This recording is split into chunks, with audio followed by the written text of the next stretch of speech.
Inteligencia emocional, Daniel Goleman. Parte 2. La naturaleza de la inteligencia emocional. 3. Cuando el listo es tonto. Hasta la fecha no ha sido posible determinar todavía el motivo exacto que indujo a un brillante estudiante de secundaria a apuñalar con un cuchillo de cocina a David Pologruto, su profesor de física. Pasemos ahora a describir los hechos, sobradamente conocidos. Jason H., estudiante de segundo año del Instituto de Coral Springs, Florida, e indudable candidato a matrícula de honor, estaba obsesionado con la idea de ingresar en una prestigiosa facultad de medicina como la de Harvard.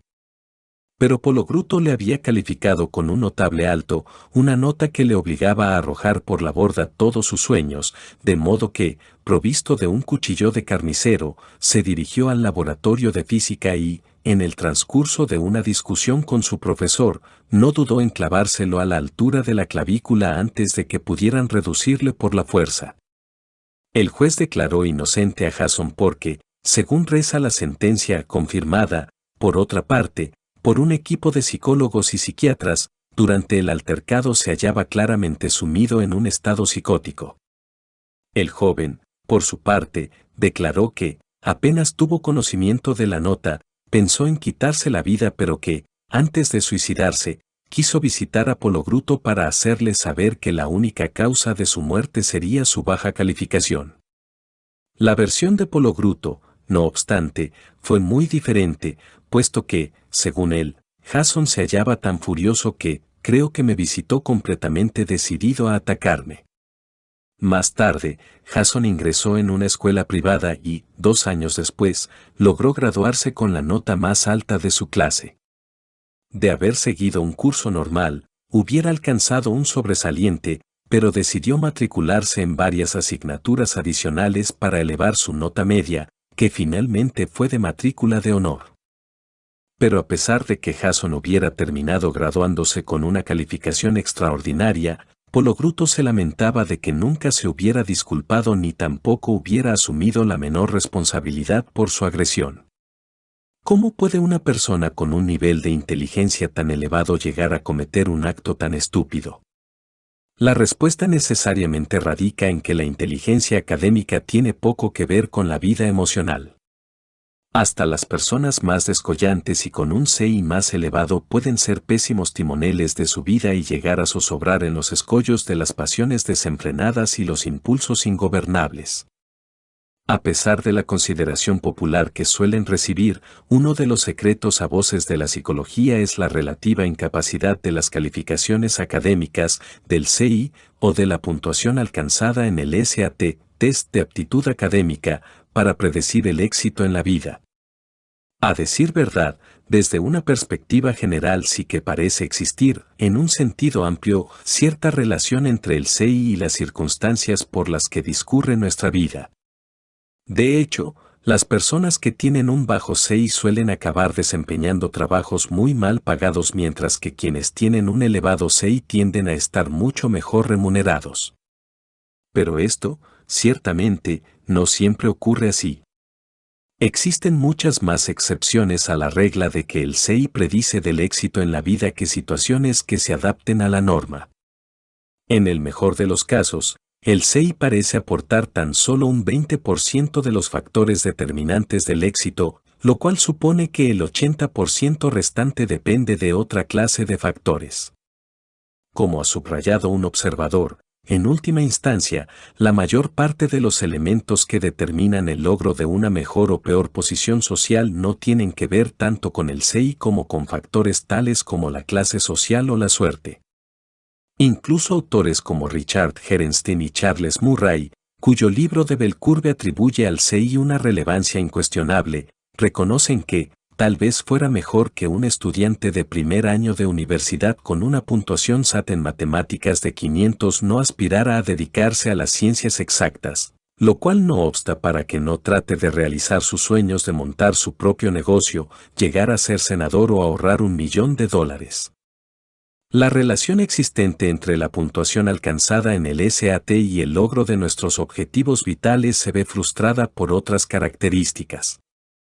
Mi principal interés está precisamente centrado en estas otras características a las que hemos dado en llamar inteligencia emocional, características como la capacidad de motivarnos a nosotros mismos, de perseverar en el empeño a pesar de las posibles frustraciones, de controlar los impulsos, de diferir las gratificaciones, de regular nuestros propios estados de ánimo, de evitar que la angustia interfiera con nuestras facultades racionales y, por último, pero no, por ello, menos importante, la capacidad de empatizar y confiar en los demás. A diferencia de lo que ocurre con el CI, cuya investigación sobre centenares de miles de personas tiene casi un siglo de historia, la inteligencia emocional es un concepto muy reciente. De hecho, ni siquiera nos hallamos en condiciones de determinar con precisión el grado de variabilidad interpersonal de la inteligencia emocional. Lo que sí podemos hacer, a la vista de los datos de que disponemos, es avanzar que la inteligencia emocional puede resultar tan decisiva y, en ocasiones, incluso más que el CI. Y, frente a quienes son de la opinión de que ni la experiencia ni la educación pueden modificar sustancialmente el resultado del CI, trataré de demostrar en la quinta parte que, si nos tomamos la molestia de educarles, nuestros hijos pueden aprender a desarrollar las habilidades emocionales fundamentales. La inteligencia emocional y el destino. Recuerdo a un compañero de clase que había obtenido 5 puntuaciones de 800 en el SAT y otros tests de rendimiento académico que nos habían pasado antes de ingresar en el Amherst College. Pero, a pesar de sus extraordinarias facultades intelectuales, mi amigo tardó casi 10 años en graduarse porque pasaba la mayor parte del tiempo tumbado, se acostaba tarde, dormía hasta el mediodía y apenas si asistía a las clases. El CI no basta para explicar los destinos tan diferentes de personas que cuentan con perspectivas, educación y oportunidades similares. Durante la década de los 40, un periodo en el que, como ocurre actualmente, los estudiantes con un elevado CI se hallaban adscritos a la Ivy League de universidades. Se llevó a cabo un seguimiento de varios años de duración sobre 95 estudiantes de Harvard que dejó meridianamente claro que quienes habían obtenido las calificaciones universitarias más elevadas no habían alcanzado un éxito laboral, en términos de salario, productividad o escalafón profesional, comparativamente superior a aquellos compañeros suyos que habían alcanzado una calificación inferior. Y también resultó evidente que tampoco habían conseguido una cota superior de felicidad en la vida ni más satisfacción en sus relaciones con los amigos, la familia o la pareja. En la misma época se llevó a cabo un seguimiento similar sobre 450 adolescentes hijos, en su mayor parte, de emigrantes, 2/3 de los cuales procedían de familias que vivían de la asistencia social, que habían crecido en Somerville, Massachusetts, un barrio que por aquella época era un suburbio ruinoso, enclavado a pocas manzanas de la Universidad de Harvard. Y, aunque 1/3 de ellos no superase el coeficiente intelectual de 90, también resultó evidente que el CI tiene poco que ver con el grado de satisfacción que una persona alcanza tanto en su trabajo como en las demás facetas de su vida. Por ejemplo, el 7% de los varones que habían obtenido un CI inferior a 80 permanecieron en el paro durante más de 10 años, lo mismo que ocurrió con el 7% de quienes habían logrado un CI superior a 100. A decir verdad, el estudio también parecía mostrar, como ocurre siempre, una relación general entre el CI y el nivel socioeconómico alcanzado a la edad de 47 años, pero lo cierto es que la diferencia existente radica en las habilidades adquiridas en la infancia, como la capacidad de afrontar las frustraciones, controlar las emociones o saber llevarse bien con los demás. Veamos, a continuación, los resultados, todavía provisionales, de un estudio realizado sobre 81 valedictorians y salutatorians del curso de 1981 de los institutos de enseñanza media de Illinois. Todos ellos habían obtenido las puntuaciones medias más elevadas de su clase, Pero, a pesar de que siguieron teniendo éxito en la universidad y alcanzaron excelentes calificaciones, a la edad de 30 años no podía decirse que hubieran obtenido un éxito social comparativamente relevante. 10 años después de haber finalizado la enseñanza secundaria, solo 1 de cada 4 de estos jóvenes había logrado un nivel profesional más elevado que la media de su edad, y a muchos de ellos, por cierto, les iba bastante peor. Karen Arnold, profesora de pedagogía de la Universidad de Boston y una de las investigadoras que llevó a cabo el seguimiento recién descrito, afirma: creo que hemos descubierto a la gente cumplidora, a las personas que saben lo que hay que hacer para tener éxito en el sistema, pero el hecho es que los valedictorians tienen que esforzarse tanto como los demás. Saber que una persona ha logrado graduarse con unas notas excelentes equivale a saber que es sumamente buena o bueno en las pruebas de evaluación académicas, pero no nos dice absolutamente nada en cuanto al modo en que reaccionará ante las vicisitudes que le presente la vida. Y este es precisamente el problema, porque la inteligencia académica no ofrece la menor preparación para la multitud de dificultades o de oportunidades a la que deberemos enfrentarnos a lo largo de nuestra vida. No obstante, aunque un elevado CI no constituya la menor garantía de prosperidad, prestigio ni felicidad, nuestras escuelas y nuestra cultura, en general, siguen insistiendo en el desarrollo de las habilidades académicas en detrimento de la inteligencia emocional, de ese conjunto de rasgos que algunos llaman carácter, que tan decisivo resulta para nuestro destino personal. Al igual que ocurre con la lectura o con las matemáticas, por ejemplo, la vida emocional constituye un ámbito que incluye un determinado conjunto de habilidades que puede dominarse con mayor o menor pericia. Y el grado de dominio que alcance una persona sobre estas habilidades resulta decisivo para determinar el motivo por el cual ciertos individuos prosperan en la vida mientras que otros, con un nivel intelectual similar, acaban en un callejón sin salida. La competencia emocional constituye, en suma, una meta-habilidad que determina el grado de destreza que alcanzaremos en el dominio de todas nuestras otras facultades, entre las cuales se incluye el intelecto puro. Existen, por supuesto, multitud de caminos que conducen al éxito en la vida y muchos dominios en los que las aptitudes emocionales son extraordinariamente importantes. En una sociedad como la nuestra, que atribuye una importancia cada vez mayor al conocimiento, la habilidad técnica es indudablemente esencial.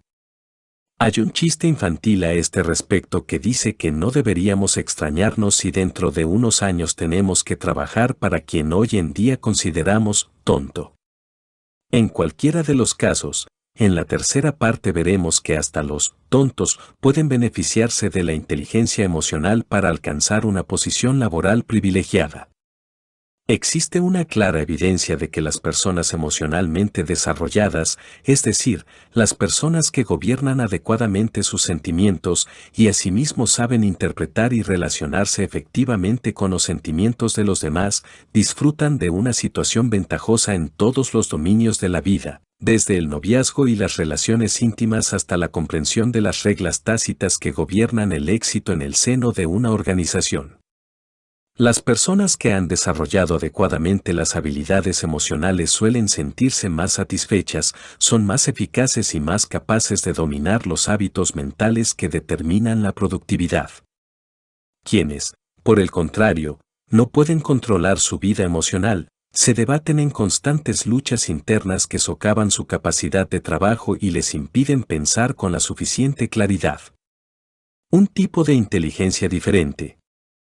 Desde la perspectiva de un observador ocasional, Judy, una niña de 4 años, pudiera parecer la fea del baile entre sus compañeros, la chica que no participa, la que nunca ocupa el centro, sino que se mueve en la periferia. Pero el hecho es que, en realidad, Judy es una observadora muy perspicaz de la política social del patio del parvulario, posiblemente quien manifieste mayor sutilidad en la comprensión de los sentimientos de sus compañeros.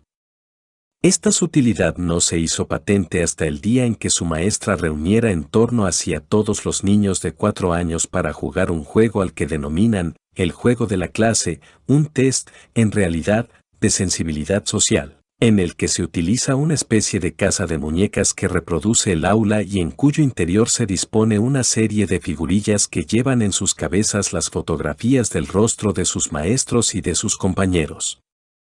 Cuando la maestra le pidió a Judy que situara a cada compañero en la zona del aula en la que preferiría jugar, Judy lo hizo con una precisión absoluta y, cuando se le pidió que situara a cada niña y a cada niño junto a los compañeros con los que más les gustaba jugar, Judy demostró una capacidad ciertamente extraordinaria. La minuciosidad de Judy reveló que poseía un mapa social exacto de la clase, una sensibilidad ciertamente excepcional para una niña de su edad.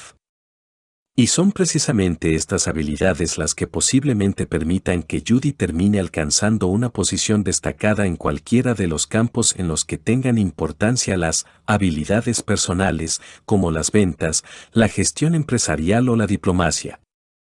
La brillantez social de Judy, por no decir nada de su precocidad, se ha podido descubrir gracias a que era alumna de la escuela infantil Elliot Pearson, una escuela cita en el campus de la Universidad de Tufts, en la que se lleva a cabo el proyecto Spectrum, un programa de estudios que se dedica deliberadamente al cultivo de los diferentes tipos de inteligencia. El proyecto Spectrum reconoce que el repertorio de habilidades del ser humano va mucho más allá de las 3 R's, que delimitan la estrecha franja de habilidades verbales y aritméticas en la que se centra la educación tradicional.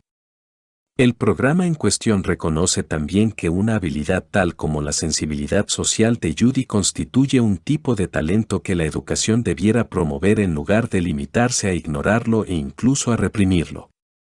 Para que la escuela proporcione una educación en las habilidades de la vida es necesario alentar a los niños a desarrollar todo su amplio abanico de potencialidades y animarlos a sentirse satisfechos con lo que hacen. La figura inspiradora del proyecto Spectrum es Howard Gardner, psicólogo de la Facultad de Pedagogía de Harvard que, en cierta ocasión, me dijo, ha llegado ya el momento de ampliar nuestra noción de talento. La contribución más evidente que el sistema educativo puede hacer al desarrollo del niño consiste en ayudarle a encontrar una parcela en la que sus facultades personales puedan aprovecharse plenamente y en la que se sientan satisfechos y preparados. Sin embargo, hemos perdido completamente de vista este objetivo y, en su lugar, constreñimos por igual a todas las personas a un estilo educativo que, en el mejor de los casos, les proporcionará una excelente preparación para convertirse en profesores universitarios. Y nos dedicamos a evaluar la trayectoria vital de una persona en función del grado de ajuste a un modelo de éxito estrecho y preconcebido. Deberíamos invertir menos tiempo en clasificar a los niños y ayudarles más a identificar y a cultivar sus habilidades y sus dones naturales. Existen miles de formas de alcanzar el éxito y multitud de habilidades diferentes que pueden ayudarnos a conseguirlo. Si hay una persona que comprende las limitaciones inherentes al antiguo modo de concebir la inteligencia, ese es Gardner, que no deja de insistir en que los días de gloria del CI han llegado a su fin. El creador del test de papel y lápiz para la determinación del CI fue un psicólogo de Stanford, llamado Louis Termen, durante la Primera Guerra Mundial, cuando 2 millones de varones norteamericanos fueron clasificados mediante la primera aplicación masiva de este test. Esto condujo a varias décadas de lo que Gardner denomina el pensamiento CI, un tipo de pensamiento según el cual la gente es inteligente o no lo es, la inteligencia es un dato innato y no hay mucho que podamos hacer a este respecto por cambiar las cosas y existen pruebas psicológicas para discriminar entre ambos grupos. Por su parte, el test SAT que se realiza para entrar en la universidad se basa en el mismo principio de que una prueba de aptitud sirve para determinar el futuro. Esa forma de pensar impregna a toda nuestra sociedad. El influyente libro de Gardner Frames of Mind constituye un auténtico manifiesto que refuta el pensamiento CI. En este libro, Gardner afirma que no solo no existe un único y monolítico tipo de inteligencia que resulte esencial para el éxito en la vida, sino que, en realidad, existe un amplio abanico de no menos de 7 variedades distintas de inteligencia. Entre ellas, Gardner enumera los dos tipos de inteligencia académica, es decir, la capacidad verbal y la aptitud lógico-matemática, la capacidad espacial propia de los arquitectos o de los artistas en general, el talento kinestésico manifiesto en la fluidez y la gracia corporal de Martha Graham o de Magic Johnson, las dotes musicales de Mozart o de Yo-Yo Ma, y dos cualidades más a las que coloca bajo el epígrafe de inteligencias personales, la inteligencia interpersonal, propia de un gran terapeuta como Carl Rogers o de un líder de fama mundial como Martin Luther King Jr. Y la inteligencia intrapsíquica, que demuestran las brillantes intuiciones de Sigmund Freud o, más modestamente, la satisfacción interna que experimenta cualquiera de nosotros cuando nuestra vida se halla en armonía con nuestros sentimientos. El concepto operativo de esta visión plural de la inteligencia es el de multiplicidad. Así, el modelo de Gardner abre un camino que trasciende con mucho el modelo aceptado del CI como un factor único e inalterable. Gardner reconoce que los tests que nos esclavizaron cuando íbamos a la escuela, desde las pruebas de selección utilizadas para discriminar entre los estudiantes que pueden acceder a la universidad y aquellos otros que son orientados hacia las escuelas de formación profesional, hasta el SAT, que sirve para determinar a qué universidad puede acceder un determinado alumno, si es que puede acceder a alguna, se basan en una noción restringida de la inteligencia que no tiene en cuenta el amplio abanico de habilidades y destrezas que son mucho más decisivas para la vida que el CI. Gardner es perfectamente consciente de que el número 7 es un número completamente arbitrario y de que no existe, por tanto, un número mágico concreto que pueda dar cuenta de la amplia diversidad de inteligencias de que goza el ser humano. A la vista de ello, Gardner y sus colegas ampliaron esta lista inicial hasta llegar a incluir 20 clases diferentes de inteligencia. La inteligencia interpersonal, por ejemplo, fue subdividida en 4 habilidades diferentes: el liderazgo, la aptitud de establecer relaciones y mantener las amistades, la capacidad de solucionar conflictos y la habilidad para el análisis social, tan admirablemente representada por Judy, la niña de 4 años de la que hemos hablado antes.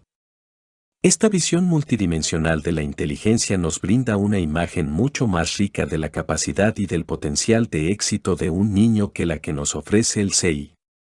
Cuando los alumnos de Spectrum fueron evaluados en función de la escala de inteligencia de Stanford-Binet, uno de los test más utilizados para la determinación del CI, y en función de otro conjunto de pruebas específicamente diseñadas para valorar el amplio espectro de inteligencias de Gardner, no apareció ninguna relación significativa entre ambos resultados. Los 5 niños que obtuvieron las puntuaciones más elevadas del CI, entre 125 y 133, evidenciaron una amplia diversidad de perfiles en las 10 áreas cuantificadas por el test de Spectrum. En este sentido, por ejemplo, uno de los 5 niños más inteligentes, según los parámetros del CI, mostraba una habilidad especial en 3 de las áreas medidas por la prueba de Spectrum, otros 3 tenían aptitudes especiales vinculadas con 2 de ellas y el último de los niños más inteligentes solo destacaba en una de las habilidades consideradas por la clasificación de Spectrum. Además, estas áreas se hallaban dispersas. 4 de las habilidades de estos niños tenían que ver con la música, 2 con las artes visuales, otra con la comprensión social, una con la lógica y 2 con el lenguaje. Ninguno de los 5 muchachos inteligentes mencionados demostró la menor habilidad especial en el movimiento, la aritmética o la mecánica. En realidad, 2 de ellos presentaban serias deficiencias en las áreas de movimiento y aritmética. La conclusión de Gardner es que la escala de inteligencia de Stanford-Binet nos sirve para pronosticar el éxito en el rendimiento de un subconjunto coherente de las actividades señaladas por Spectrum. Por otra parte, las puntuaciones obtenidas por los tests de Spectrum proporcionan a padres y profesores una guía muy esclarecedora sobre aquellas áreas en las que los niños se interesarán de manera natural y aquellas otras con las que, por el contrario, nunca llegarán a entusiasmarse lo suficiente como para transformar una simple destreza en una auténtica maestría. A lo largo del tiempo, El concepto de inteligencias múltiples de Gardner ha seguido evolucionando y, a los 10 años de la publicación de su primera teoría, Gardner nos brinda esta breve definición de las inteligencias personales. La inteligencia interpersonal consiste en la capacidad de comprender a los demás, cuáles son las cosas que más les motivan, cómo trabajan y la mejor forma de cooperar con ellos. Los vendedores, los políticos, los maestros, los médicos y los dirigentes religiosos de éxito tienden a ser individuos con un alto grado de inteligencia interpersonal. La inteligencia intrapersonal, por su parte, constituye una habilidad correlativa vuelta hacia el interior que nos permite configurar una imagen exacta y verdadera de nosotros mismos y que nos hace capaces de utilizar esa imagen para actuar en la vida de un modo más eficaz. En otra publicación, Gardner señala que la esencia de la inteligencia interpersonal supone la capacidad de discernir y responder apropiadamente a los estados de ánimo, temperamentos, motivaciones y deseos de las demás personas. En el apartado relativo a la inteligencia intrapersonal, la clave para el conocimiento de uno mismo, Gardner menciona la capacidad de establecer contacto con los propios sentimientos, discernir entre ellos y aprovechar este conocimiento para orientar nuestra conducta. Spock contradata, cuando la cognición no basta. Existe otra dimensión de la inteligencia personal que Gardner señala reiteradamente y que, sin embargo, no parece haber explorado lo suficiente. Nos estamos refiriendo al papel que desempeñan las emociones. Es posible que ello se deba a que, tal como el mismo Gardner me reconoció personalmente, su trabajo está profundamente influido por el modelo del psiquismo propugnado por las ciencias cognitivas y, en consecuencia, su visión de las inteligencias múltiples subraya el aspecto cognitivo, es decir, la comprensión, tanto en los demás como en uno mismo, de las motivaciones y las pautas de conducta, con el objetivo de poner esa visión al servicio de nuestra vida y de nuestras relaciones sociales. Pero, al igual que ocurre en el dominio kinestésico, en donde la excelencia física se manifiesta de un modo no verbal, el mundo de las emociones se extiende más allá del alcance del lenguaje y de la cognición. Así pues, aunque la descripción que hace Gardner de las inteligencias personales asigna una gran importancia al proceso de comprensión del juego de las emociones y a la capacidad de dominarlas, tanto él como sus colaboradores centran toda su atención en la faceta cognitiva del sentimiento y no tratan de desentrañar el papel que desempeñan los sentimientos. De este modo, el vasto continente de la vida emocional que puede convertir nuestra vida interior y nuestras relaciones en algo sumamente complejo, apremiante y desconcertante, queda sin explorar y nos deja en la ignorancia, tanto para descubrir la inteligencia ya patente en las emociones como para averiguar la forma en que podemos hacerlas todavía más inteligentes. El énfasis de Gardner en el componente cognitivo de la inteligencia personal es un reflejo del zeitgeist psicológico en que se asienta su visión. Esta insistencia de la psicología en subrayar los aspectos cognitivos, incluso en el dominio de las emociones, se debe, en parte, a la peculiar historia de esta disciplina científica. Durante los años 40 y 50, la psicología académica se hallaba dominada por los conductistas al estilo de B.F. Skinner, quienes opinaban que la única faceta psicológica que podía observarse objetivamente desde el exterior con precisión científica era la conducta. Este fue el motivo por el cual los conductistas terminaron desterrando de un plumazo del territorio de la ciencia todo rastro de vida interior, incluyendo la vida emocional. A finales de la década de los 60, la revolución cognitiva cambió el centro de atención de la ciencia psicológica, que, a partir de entonces, se cifró en averiguar la forma en que la mente registra y almacena la información y cuál es la naturaleza de la inteligencia. Pero, aún así, las emociones todavía quedaban fuera del campo de la psicología. La visión convencional de los científicos cognitivos supone que la inteligencia es una facultad hiperracional y fría que se encarga del procesamiento de la información, una especie de señor Spock, el personaje de la serie Star Trek, el arquetipo de los asépticos bytes de información que no se ve afectado por los sentimientos, La encarnación viva de la idea de que las emociones no tienen ningún lugar en la inteligencia y solo sirven para confundir nuestra vida mental. Los científicos cognitivos se adhirieron a este criterio seducidos por el modelo operante de la mente basado en el funcionamiento de los ordenadores, olvidando que, en realidad, el vector cerebral está inmerso en un líquido pulsante impregnado de agentes neuroquímicos que nada tiene que ver con el frío y ordenado silicio que utilizan como metáfora del funcionamiento del psiquismo. De este modo, el modelo imperante entre los científicos cognitivos sobre la forma en que la mente procesa la información soslaya el hecho de que la razón se halla guiada e incluso puede llegar a verse abrumada por los sentimientos. El modelo cognitivo prevalente constituye, a este respecto, una visión empobrecida de la mente, una perspectiva que no acierta a explicar el Sturm und Drang de los sentimientos que sazonan la vida intelectual. No cabe duda de que, con el fin de poder sustentar su modelo, los científicos cognitivos se han visto obligados a obviar la relevancia de los temores, de las esperanzas, de las riñas matrimoniales, de las envidias profesionales y, en definitiva, de todo el trasfondo de sentimientos que constituye el condimento mismo de la vida y que a cada momento determinan la forma exacta y el mayor o menor grado de adecuación en que se procesa la información. Pero esta concepción científica unilateral de una vida mental emocionalmente plana, que durante los últimos 80 años ha condicionado la investigación sobre la inteligencia, está cambiando gradualmente a medida que la psicología comienza a reconocer el papel esencial que desempeñan por los sentimientos en los procesos mentales. La psicología actual, más parecida a Data, el personaje de la serie Star Trek, The Next Generation, que al señor Spock, comienza a tomar en consideración el potencial y las virtudes, así como los peligros de las emociones en nuestra vida mental. Después de todo, como Data llega a columbrar, para su propia consternación, si es que puede sentir tal cosa, la fría lógica no sirve de nada a la hora de encontrar una solución humana adecuada.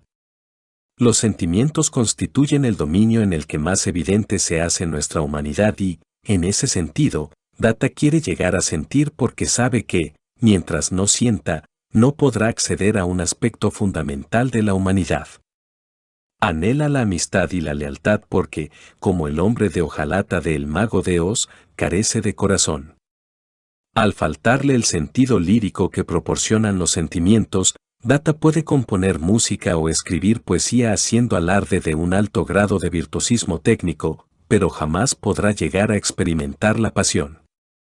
La lección que nos brinda el anhelo de Data es que la fría visión cognitiva adolece de los valores supremos del corazón humano, la fe, la esperanza, la devoción y el amor.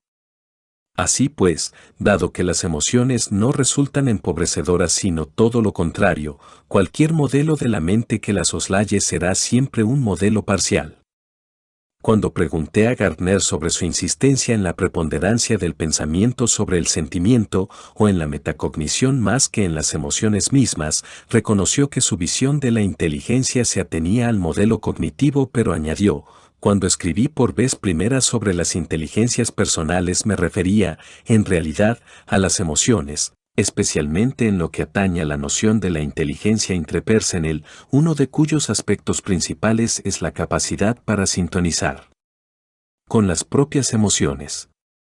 Por otro lado, las señales viscerales que nos envían los sentimientos también resultan decisivas para la inteligencia interpersonal, pero, a medida que ha ido desarrollándose, la teoría de la inteligencia múltiple ha evolucionado hasta centrarse más en la metacognición, es decir, en la toma de conciencia de los propios procesos mentales, que en el amplio espectro de las habilidades emocionales. Aún así, Gardner se da perfecta cuenta de lo decisivas que son, en lo que respecta a la confusión y la violencia de la vida, las aptitudes emocionales y sociales, y subraya que muchas personas con un elevado CI de 160, aunque con escasa inteligencia intrapersonal, trabajan para gente que no supera el CI de 100. Pero que tiene muy desarrollada la inteligencia intrapersonal, y que en la vida cotidiana no existe nada más importante que la inteligencia intrapersonal, ya que, a falta de ella, no acertaremos en la elección de la pareja con quien vamos a contraer matrimonio, en la elección del puesto de trabajo, etc. Es necesario que la escuela se ocupe de educar a los niños en el desarrollo de las inteligencias personales. Las emociones pueden ser inteligentes. Para poder forjarnos una idea más completa de cuáles podrían ser los elementos fundamentales de dicha educación, debemos acudir a otros teóricos que siguen el camino abierto por Gardner, entre los cuales el más destacado tal vez sea Peter Salovey, notable psicólogo de Harvard, que ha establecido con todo lujo de detalles el modo de aportar más inteligencia a nuestras emociones. Esta empresa no es nueva porque, a lo largo de los años, hasta los más vehementes teóricos del CI, en lugar de considerar que emoción e inteligencia son términos abiertamente contradictorios, de vez en cuando han tratado de introducir a las emociones en el ámbito de la inteligencia. E.L. Thorndike, por ejemplo, un eminente psicólogo que desempeñó un papel muy destacado en la popularización del CI en las décadas de los 20 y de los 30, propuso en un artículo publicado en el Harper's Magazine que la inteligencia social, un aspecto de la inteligencia emocional que nos permite comprender las necesidades ajenas y actuar sabiamente en las relaciones humanas, constituye un elemento que hay que tener en cuenta a la hora de determinar el CI. Otros psicólogos de la época asumieron una concepción más cínica de la inteligencia social y la concibieron en términos de las habilidades que nos permiten manipular a los demás, obligándoles, lo quieran o no, a hacer lo que deseamos. Pero ninguna de estas formulaciones de la inteligencia social tuvo demasiada aceptación entre los teóricos del CI. Alrededor de 1960, un influyente manual sobre los test de inteligencia llegó incluso a afirmar que la inteligencia social era un concepto completamente inútil. Pero, en lo que atañe tanto a la intuición como al sentido común, la inteligencia personal no podía seguir siendo ignorada. Por ejemplo, cuando Robert Sternberg, otro psicólogo de Yale, pidió a diferentes personas que definieran a un individuo inteligente, los principales rasgos reseñados fueron las habilidades prácticas. Una investigación posterior más sistemática condujo a Sternberg a la misma conclusión de Thorndike: la inteligencia social no solo es muy diferente de las habilidades académicas, sino que constituye un elemento esencial que permite a la persona afrontar adecuadamente los imperativos prácticos de la vida. Por ejemplo, uno de los elementos fundamentales de la inteligencia práctica que suele valorarse más en el campo laboral, por ejemplo, es el tipo de sensibilidad que permite a los directivos eficaces darse cuenta de los mensajes tácitos de sus subordinados.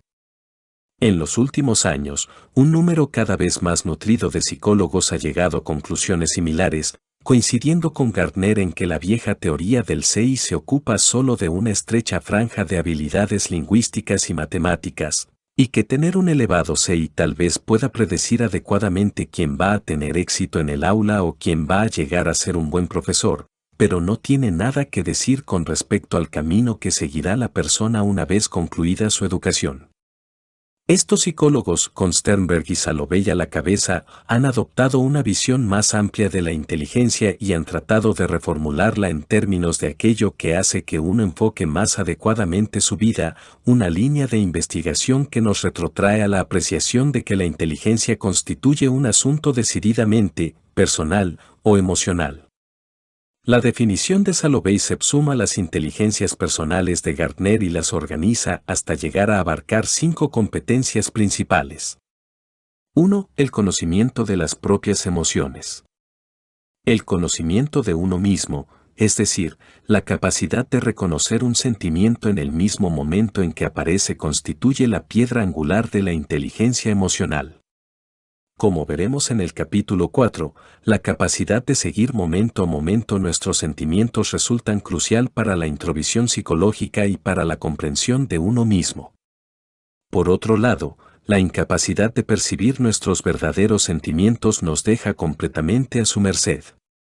Las personas que tienen una mayor certeza de sus emociones suelen dirigir mejor sus vidas, ya que tienen un conocimiento seguro de cuáles son sus sentimientos reales, por ejemplo, a la hora de decidir con quién casarse o qué profesión elegir. 2. La capacidad de controlar las emociones. La conciencia de uno mismo es una habilidad básica que nos permite controlar nuestros sentimientos y adecuarlos al momento.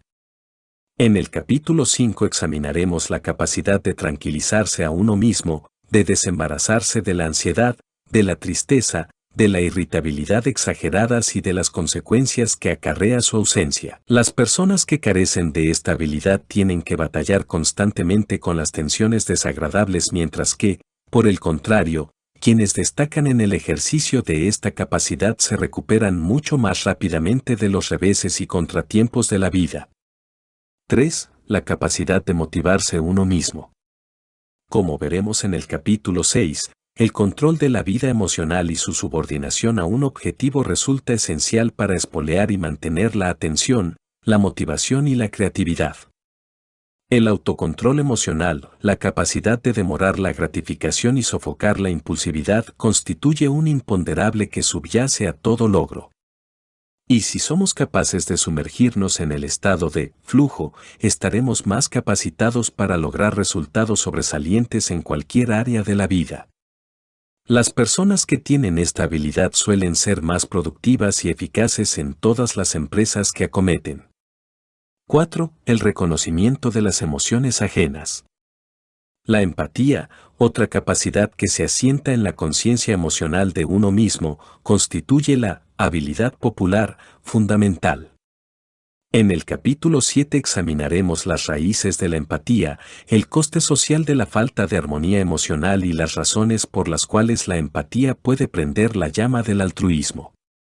Las personas empáticas suelen sintonizar con las señales sociales sutiles que indican que necesitan o que quieren los demás, y esta capacidad las hace más aptas para el desempeño de vocaciones tales como las profesiones sanitarias, la docencia, las ventas y la dirección de empresas.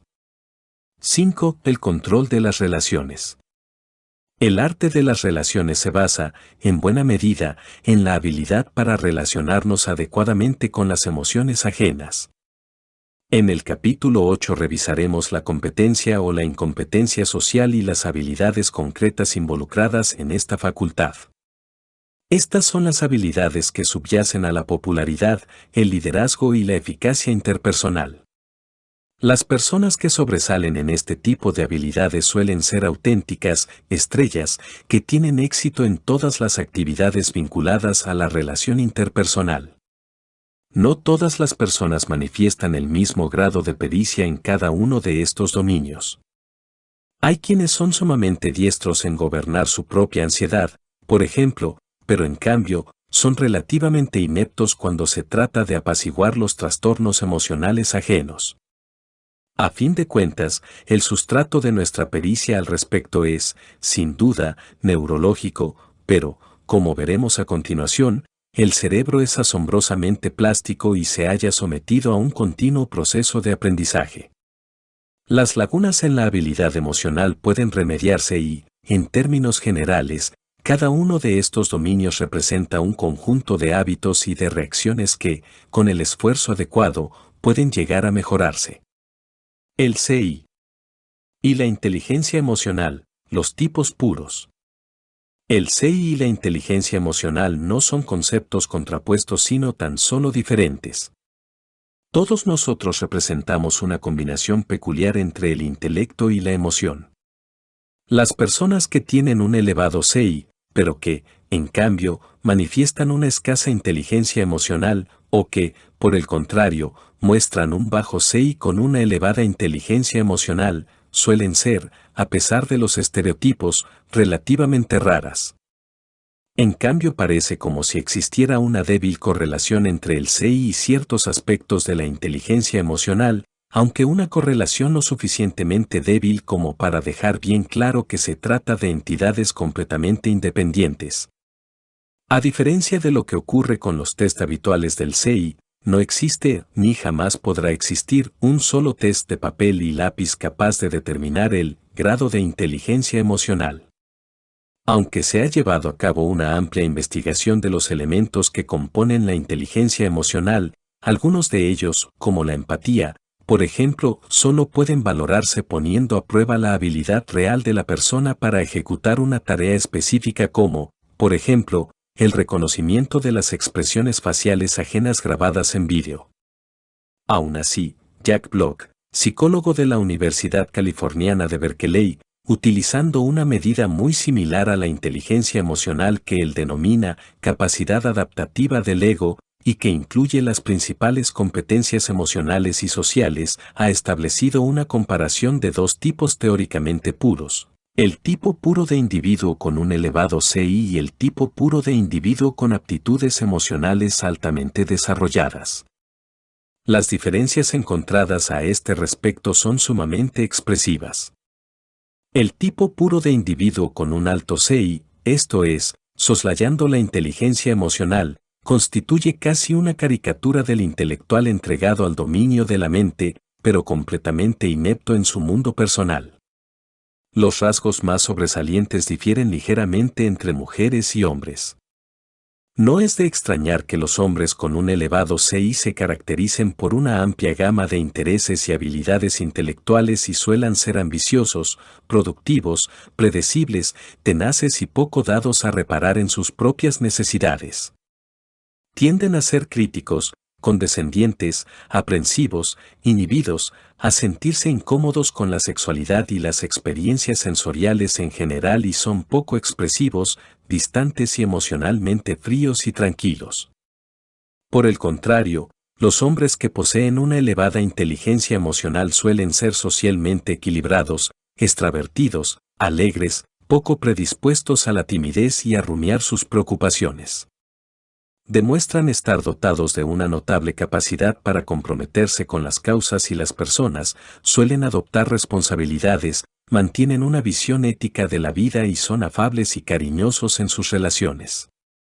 Su vida emocional es rica y apropiada, se sienten, en suma, a gusto consigo mismos, con sus semejantes y con el universo social en el que viven. Por su parte, el tipo puro de mujer con un elevado CI manifiesta una previsible confianza intelectual, es capaz de expresar claramente sus pensamientos, valora las cuestiones teóricas y presenta un amplio abanico de intereses estéticos e intelectuales. También tiende a ser introspectiva, predispuesta a la ansiedad, a la preocupación y la culpabilidad, y se muestra poco dispuesta a expresar públicamente su enfado, aunque pueda expresarlo de un modo indirecto. En cambio, las mujeres emocionalmente inteligentes tienden a ser enérgicas y a expresar sus sentimientos sin ambajes, tienen una visión positiva de sí mismas y para ellas la vida siempre tiene un sentido. Al igual que ocurre con los hombres, suelen ser abiertas y sociables, expresan sus sentimientos adecuadamente, en lugar de entregarse, por así decirlo, a arranques emocionales de los que posteriormente tengan que lamentarse, y soportan bien la tensión. Su equilibrio social les permite hacer rápidamente nuevas amistades, se sienten lo bastante a gusto consigo mismas como para mostrarse alegres, espontáneas y abiertas a las experiencias sensuales. Y, a diferencia de lo que ocurre con el tipo puro de mujer con un elevado CI, raramente se sienten ansiosas, culpables o se ahogan en sus preocupaciones. Estos retratos, obviamente, resultan caricaturescos porque toda persona es el resultado de la combinación, en distintas proporciones, entre el CI y la inteligencia emocional. Pero, en cualquier caso, nos ofrecen una visión sumamente instructiva del tipo de aptitudes específicas que ambas dimensiones pueden aportar al conglomerado de cualidades que constituye una persona. Ambas imágenes, pues, se presentan combinadas porque toda persona posee inteligencia cognitiva e inteligencia emocional, aunque lo cierto es que la inteligencia emocional aporta, con mucha diferencia, la clase de cualidades que más nos ayudan a convertirnos en auténticos seres humanos. Inteligencia emocional, Daniel Goleman. La próxima parte. 4. Conócete a ti mismo. Audio Gala YT. Suscríbete al canal, dale like y comenta. Muchas gracias.